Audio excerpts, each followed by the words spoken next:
Hello my dear lovely students, welcome back to my channel Shubham lecturer. जितने भी हमारे student इस बार 12th में हैं और जिनको 2025 में बोर्ड एग्जाम देना है, उनके लिए आज का ये क्लास बहुत ही ज्यादा इंपॉर्टेंट है। देखो स्टूडेंट, अगर आप 12th में हो और आपको 2025 में बायोलॉजी का पेपर देना है, हिंदी में बोले तो जीव विज्ञान का, तो ये वीडियो आपके लिए बहुत इंपॉर्टेंट है। क्यों? क्योंकि इस वीडियो में मैं आपके लिए लेकर आया हूं क्लास 12 बायोलॉजी का एक वायरल पेपर। ऐसे ही 2025 में आपके बायोलॉजी का पेपर आएगा, ठीक है। यानी कि ये आपका एक बायोलॉजी का मॉडल पेपर है। देखो यहां पे पेपर कोड भी दिया गया है, अनुक्रमांक नाम आपको अपना लिखना होगा, पूर्णांक 70 नंबर का होगा। तो इस पूरे पेपर को हम सॉल्यूशन के साथ पढ़ेंगे। ये 12th बायोलॉजी का पेपर है। अगर आपका भी टारगेट है कि 70 में 70 लेकर आए, तो इस वीडियो को आपको शुरू से लेकर लास्ट तक देखना है। और ये क्लास इतना स्पेशल क्यों है? क्योंकि इस क्लास में हम क्वेश्चंस का सॉल्यूशन भी देखेंगे। देखो जो जो क्वेश्चन दिए गए हैं सबका सॉल्यूशन भी हम इसी क्लास में पढ़ेंगे। तो वीडियो को शुरू से लेकर लास्ट तक देखना, तभी आपको पूरा पेपर समझ में आएगा। और पेपर को सॉल्यूशन के साथ मैं समझाऊंगा। कितने नंबर का क्या आता है ये भी जानना जरूरी है। तैयारी बहुत अच्छी कर लो, बट आपको पेपर ही ना पता हो कि कौन से क्वेश्चन कितने नंबर के आते हैं, तो फायदा क्या है। चलो स्टार्ट करते हैं। वीडियो को लाइक करना, चैनल पर नए चैनल को सब्सक्राइब करना। 12th बायोलॉजी मॉडल पेपर 2025 पूरे सॉल्यूशन के साथ। देखो यहां पे 2025 जीव विज्ञान लिखा रहेगा। समय तो 3 घंटे 15 मिनट ही रहेगा भैया, ठीक है। पूर्णांक 70 नंबर का पूरे रहेगा। कुछ निर्देश दिए जाएंगे कि प्रारंभ के 15 मिनट आपको प्रश्न पत्र पढ़ने के लिए निर्धारित है। दूसरा, सभी प्रश्न अनिवार्य है। तीसरा, आवश्यकता अनुसार अपने उत्तरों की पुष्टि नामांकित रेखा चित्रों द्वारा कीजिए। चौथा है, प्रत्येक प्रश्न के निर्धारित अंक उनके सम्मुख अंकित हैं। कुछ निर्देश, कुछ इंस्ट्रक्शन आपको स्टार्टिंग में दिए जाएंगे। अब सबसे पहले बात आती है हिंदी के बहुविकल्पीय प्रश्नों की, बायोलॉजी के बहुविकल्पीय प्रश्नों की। मतलब क्लास 12 बायोलॉजी में सबसे पहले ऑब्जेक्टिव क्वेश्चन ही रहेगा। जैसे फर्स्ट क्वेश्चन देखो, सही विकल्प चुनकर अपनी उत्तर पुस्तिका में लिखिए। जैसे का वाला क्वेश्चन क्या है, कुल 4 ऑब्जेक्टिव क्वेश्चन रहते हैं मेरे भाई, कुल 4 ऑब्जेक्टिव क्वेश्चन। बस देखो सबसे पहला का है, सेंट्रल डोगमा के प्रतिपादक कौन है? किसी को पता है कि नहीं पता है? हो सकता है आपने अभी वो चैप्टर ना पढ़ा हो, लेकिन इसके प्रतिपादक क्रिक हैं, ठीक है। क्रिक थर्ड वाला ऑप्शन आपका सही होगा। ये हमारे वंशागति का जो आणविक आधार चैप्टर है, चैप्टर 5 है शायद, उसी चैप्टर का ये क्वेश्चन है। खा देखो, पुस्तक फिलॉसफी जूलॉजिक के लेखक कौन है? बताइए, पुस्तक एक बुक है फिलॉसफी जूलॉजिक, इसके लेखक कौन है? फर्स्ट है डार्विन, सेकंड है डी ब्रीज, थर्ड है लैमार्क, फोर्थ है बीजमान। तो इसका भी थर्ड ऑप्शन सही होगा, लैमार्क। ये हमारे जैव विकास चैप्टर का क्वेश्चन है जो काफी ज्यादा इंपॉर्टेंट है। गा वाला देखो, बिडाल टेस्ट संबंधित है। बिडाल टेस्ट किस रोग से संबंधित है? बताओ जल्दी से। बहुत सारे लोगों को आपके आसपास ये हुआ होगा। देखो फर्स्ट है टाइफाइड से, सेकंड है हैजा से, थर्ड है एड्स से, फोर्थ है मलेरिया से। भैया ये टाइफाइड से संबंधित है। जब किसी को टाइफाइड हो जाता है ना, तो बिडाल टेस्ट कराया जाता है कि टाइफाइड है इस बंदे को कि टाइफाइड नहीं है, ठीक है। घा देखो, डीएनए के खंडों को जोड़ने में प्रयुक्त एंजाइम है। कौन सा एंजाइम है जो डीएनए के खंडों को जोड़ता है? जैसे कई डीएनए के कई खंड है तो उसको जोड़ने का काम करता है। फर्स्ट है हेलिकेस, सेकंड है लाइगेस, थर्ड है पॉलीमरेज, फोर्थ है न्यूक्लियेज। तो इसका सेकंड ऑप्शन सही होगा, डीएनए लाइगेज। ये जो है डीएनए के खंडों को जोड़ने का काम करता है। तो ऐसे 4 ऑब्जेक्टिव क्वेश्चन रहेंगे मेरे भाई। 4 नंबर के ऑब्जेक्टिव क्वेश्चंस आपको दिए जाएंगे, तो ये आपको ध्यान में रखना है, ठीक है। अब आगे बढ़ते हैं नेक्स्ट क्वेश्चन। अब देखिए स्टूडेंट, हमारा जो नेक्स्ट क्वेश्चन होगा ये निश्चित उत्तरीय प्रश्न है। निश्चित उत्तरीय प्रश्न का मतलब जिसको हम अति लघु उत्तरीय प्रश्न बोलते हैं। ये 5 क्वेश्चन रहेगा, काखा गघा अंगा, टोटल 5 नंबर का रहेगा। मतलब एक एक नंबर के क्वेश्चन कुल आएंगे, ठीक है, अति लघु उत्तरीय प्रश्नों में। देखो सबसे पहला दूसरे का वाला क्वेश्चन है, राष्ट्रीय उद्यान क्या होते हैं? आपको राष्ट्रीय उद्यान बताना है। देखो ये भी ध्यान रखना कि ये 2 नंबर वाले लघु उत्तरीय प्रश्नों में भी आ सकते हैं। कोई जरूरी नहीं है कि ये अति लघु उत्तरीय प्रश्नों में ही आए, ठीक है। देखो राष्ट्रीय उद्यान क्या है, तो निश्चित उत्तरीय प्रश्नों का हम आंसर लिख देते हैं। देखो का राष्ट्रीय उद्यान क्या होते हैं? राष्ट्रीय उद्यान वो क्षेत्र है जहां पर वन्य जीव एवं पारिस्थितिक तंत्र दोनों के संरक्षण के लिए स्थितियां सुनिश्चित होती हैं। भारत के प्रथम राष्ट्रीय उद्यान का नाम हेले राष्ट्रीय उद्यान है, जो सन 1936 में स्थापित किया गया था। आपसे कोई पूछे भारत का प्रथम राष्ट्रीय उद्यान कौन सा है, तो वो हेले राष्ट्रीय उद्यान है, जो सन 1936 में स्थापित किया गया था। इसका वर्तमान नाम कार्बेट राष्ट्रीय उद्यान है। वर्तमान जो इसका नाम है भैया, ये कार्बेट राष्ट्रीय उद्यान है। ठीक है, इसको इस नाम से आज हम जानते हैं। देखो इतना जो मैंने लिखा है, एक नंबर में आपको इतना ज्यादा नहीं लिखना है, बस इतना सा लिख देना है जितना मैं बता रहा हूं, इतना सा, यहां से लेकर यहां तक नंबर आपको मिल जाएगा। ठीक है, अगर 2 नंबर में आता है तो आप पूरा लिख देना, पूरा लिख देंगे तो भी दिक्कत नहीं है। देखो इकोटोन किसे कहते हैं, 1 नंबर का ये भी आता है, चलो इसको भी जानते हैं। देखो इकोटोन क्या होता है। इकोटोन एक ऐसा क्षेत्र है जो 2 पारिस्थितिक तंत्रों के बीच सीमा या संक्रमण के रूप में कार्य करता है। एक सामान्य उदाहरण किसी नदी और उसके नदी के तट के बीच दलदली भूमि का क्षेत्र हो सकता है। इकोटोन का पर्यावरणीय महत्व बहुत अधिक है। बस हो गया। देखो द्वि निषेचन की खोज किसने की भैया, 1-1 नंबर के सब रहेंगे। इसका एक लाइन में आंसर लिख दो। द्वि निषेचन की खोज नवाश्चिन ने की थी, नवाश्चिन। ठीक है, इनका नाम है, या ऐसे डायरेक्टली भी आप एक वर्ड में लिख सकते हैं, लेकिन ऐसे लिखना, द्वि निषेचन की खोज नवाश्चिन ने की थी। देखो मनुष्य के हाथ व पैर किस प्रकार की समझातता को दर्शाते हैं। मतलब मनुष्य के हाथ और पैर जो हैं ये किस प्रकार की समझातता को दर्शाते हैं, तो मनुष्य के हाथ व पैर क्रमिक समझातता को दर्शाते हैं। सिंपल सा क्वेश्चन, सिंपल सा आंसर। ठीक है, और बहुत इंपॉर्टेंट क्वेश्चन आंसर है ये। ठीक है, अंगा नंबर, समुदाय के अंदर निहित विविधता को क्या कहते हैं, तो समुदाय के अंदर निहित विविधता को अल्फा विविधता कहते हैं। ये तो 1-1 नंबर के क्वेश्चन थे, 1 लाइनर क्वेश्चन, 1 लाइनर आंसर है, तो मैंने दे दिया। चलो इसको तो हमने जान लिया, अच्छी बात है, जानना जरूरी है। ठीक है, अब जो मेन पॉइंट हमारा आता है मेरे दोस्त, वो लघु उत्तरीय प्रश्न होता है। देखो बायोलॉजी का पेपर टोटल कितने नंबर का होता है बताइए, टोटल बायोलॉजी का पेपर 70 नंबर का होता है। इसमें लघु उत्तरीय प्रश्न जो हैं वो भैया 46 नंबर के आते हैं। सोचो एक बार, 46 नंबर के सिर्फ लघु उत्तरीय प्रश्न आते हैं।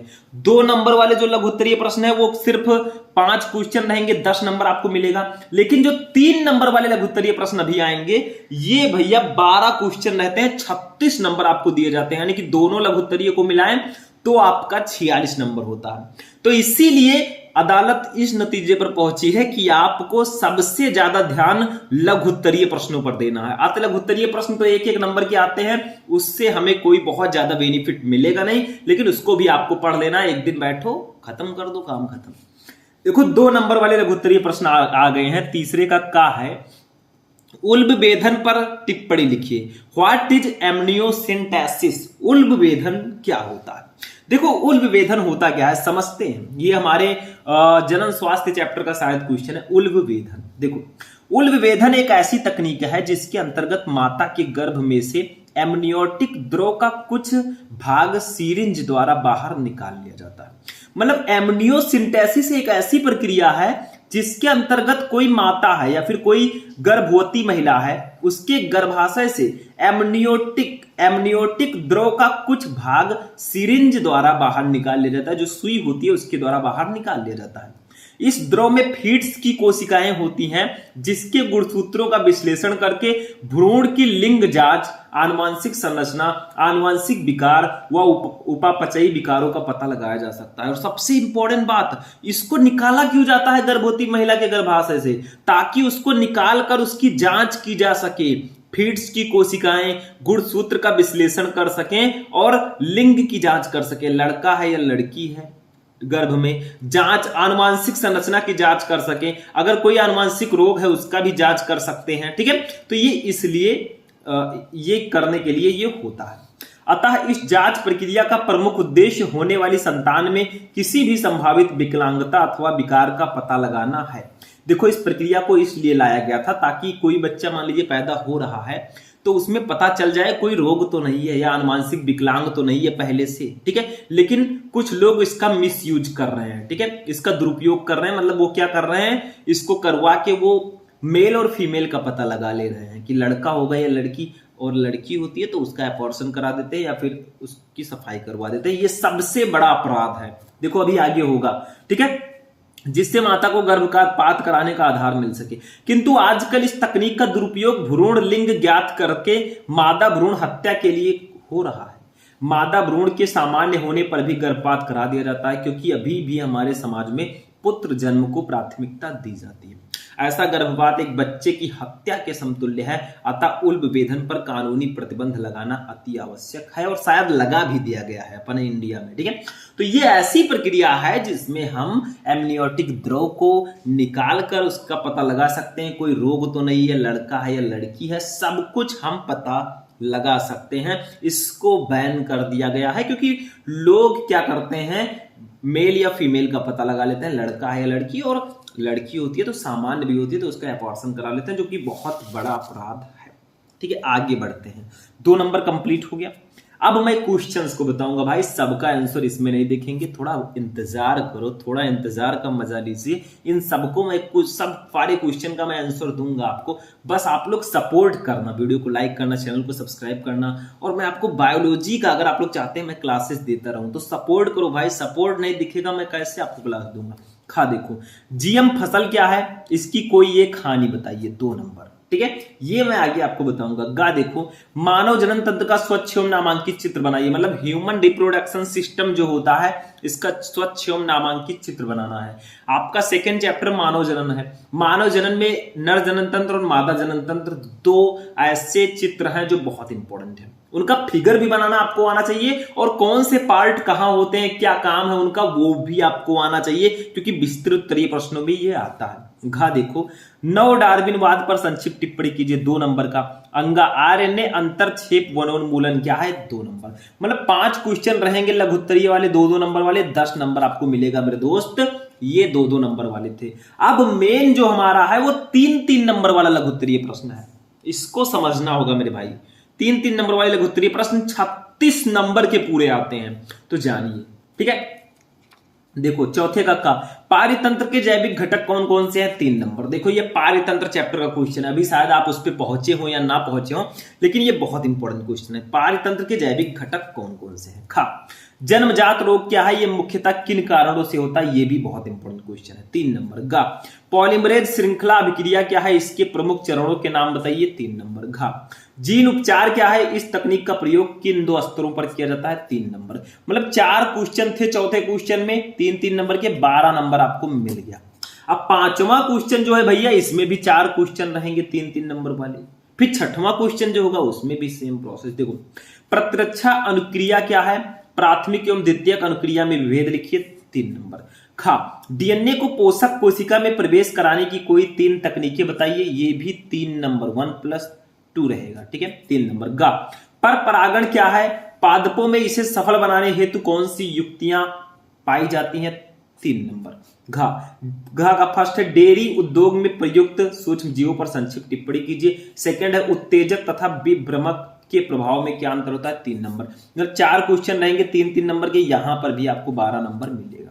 देखो ऐसा बिल्कुल मत सोचिएगा कि सर आंसर नहीं बता रहे हैं। देखो कुछ आंसर मैंने छोटे मोटे आपको बता दिए हैं, और आपको मैं स्पेशल क्लासेस आपको दूंगा। कमेंट करना कि सर 3 नंबर वाले लघुत्तरीय प्रश्न आप बताइए बायोलॉजी में, मैं आपको स्पेशल क्लास दूंगा, उसकी मैं क्लासेज आपको प्रोवाइड करा दूंगा, पूरी तैयारी मैं कराऊंगा आगे आगे, ठीक है।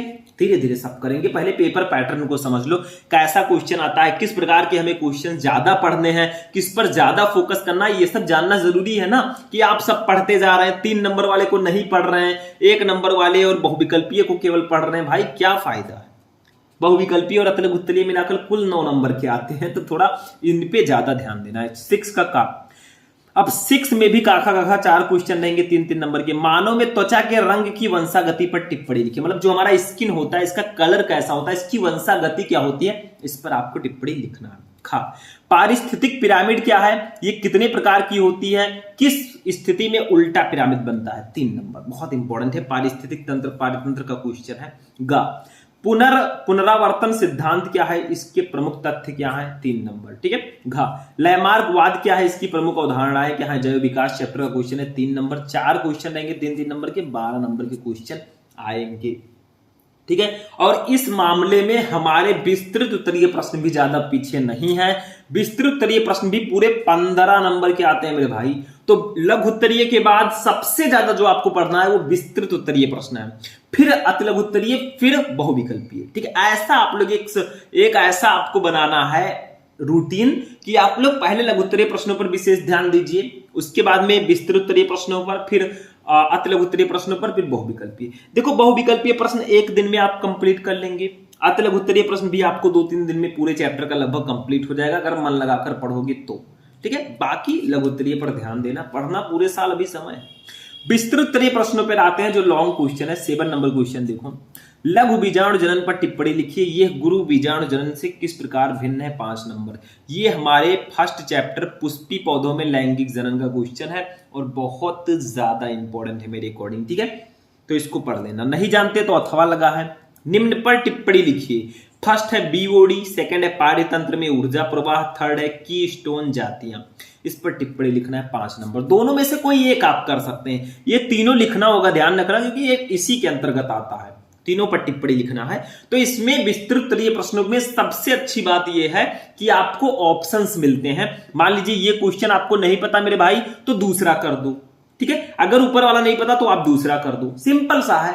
तो ऐसे आपको ऑप्शंस यहां पे प्रोवाइड कराए जाते हैं, जो कि बहुत अच्छी बात है, क्योंकि मान लीजिए मुझे नहीं पता है 5 करोड़ वाला क्वेश्चन, तो हम दूसरा कर देंगे। ठीक है, 8वां देखो, मानव में होने वाले 2 जल जनित रोगों के कारक संचरण, लक्षण, रोकथाम व उपचार पर टिप्पणी लिखिए, नहीं पता तो अथवा लगाए मेरे भाई। देखो, आरडीएनए तकनीक में प्रयुक्त प्रमुख साधनों का वर्णन कीजिए। 5 नंबर। तो आप दोनों में से किसी एक को यहां पे भी चूज करेंगे, ये ध्यान रखना, दोनों नहीं करना है, एक ही करना है, तो आप दोनों करके बैठ जाए। और ऐसा भी नहीं कि आप 8वें का दोनों कर लें, 9वां ना करें, ये गलत है, बिल्कुल आपका नंबर कट जाएगा। 9 नंबर देखो, डीएनए की संरचना को बताते हुए अनुलेखन का वर्णन करो। 5 नंबर। अथवा लगाए, नहीं पता तो ये करो। फर्स्ट है डीएनए तथा आरएनए में 4 अंतर बताइए। What is difference between DNA and RNA. Full form इसका क्या होता है। डीएनए का डीऑक्सीराइबोज न्यूक्लिक एसिड और आरएनए का राइबोज न्यूक्लिक एसिड। दूसरा, सी डीएनए तथा बी डीएनए पर टिप्पणी लिखिए, ये क्या होता है। 3 नंबर का पूरा आता है। ठीक है, तो यहां पे हमारा पेपर 5 नंबर का ये भी आपका विस्तृत होगा, यानी कि तीन क्वेश्चन थे, 15 नंबर के आपके रहेंगे। क्वेश्चन 6 थे, लेकिन एक एक क्वेश्चन में 2 ऑप्शंस थे। ठीक है, तो ऐसे पूरे बायोलॉजी का पेपर आएगा, जैसा मैंने आज के इस क्लास में आपको बताया है। तो ये बायोलॉजी का एक मॉडल पेपर था। कैसा आपका पेपर आता है, किस नंबर के क्वेश्चन ज्यादा आते हैं, तो मैं लास्ट में आपको थोड़ा जोड़ कर देता हूं कि 4 नंबर के बहुविकल्पीय प्रश्न, 5 नंबर के अति लघु उत्तरीय प्रश्न, उसके बाद में 10 नंबर के लघु उत्तरीय प्रश्न, फिर 36 नंबर के लघु उत्तरीय प्रश्न, और फिर 15 नंबर के विस्तृत उत्तरीय प्रश्न। ठीक है, तो इतना आपका रहेगा। इसको कैसे जोड़ेंगे, देखो यहाँ पे 36 और 4 मिलाकर 50 हो जाएगा, 55 हो जाएगा, 1065 और 36 और 4 मिला के आपका हो जाएगा 45 और 55 और 15 आपका 70 नंबर का पूरा पेपर ये मेरे भाई हो जाएगा।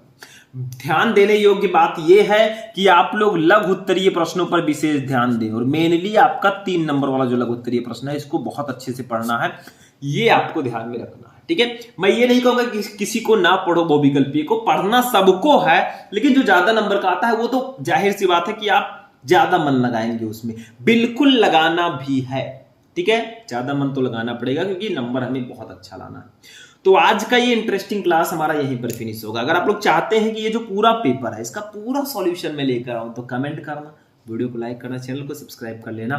मिलते हैं फिर नेक्स्ट वीडियो में नेक्स्ट टॉपिक के साथ, तब तक के लिए जय हिंद।